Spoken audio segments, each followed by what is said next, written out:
আসসালামু আলাইকুম ওয়া রাহমাতুল্লাহি ওয়া বারাকাতুহু। প্রিয় দর্শক শ্রোতা, যারা মনের রোগে ভুগতেছেন, মনে মনে বিভিন্ন রকমের চিন্তা ভাবনা, মনের মধ্যে বিভিন্ন রকমের একটা কল্পনা জল্পনার মধ্যে রয়েছেন, তাদের জন্য আজকের এই ভিডিওটি।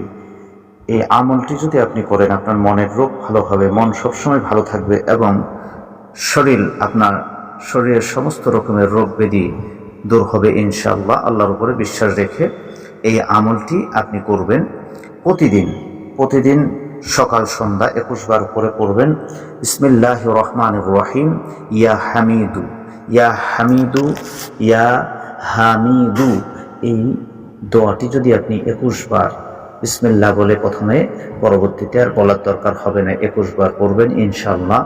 আপনার মনের রোগ, মনের অশান্তি দূর হবে এবং মনটি আপনার ভালো হয়ে যাবে।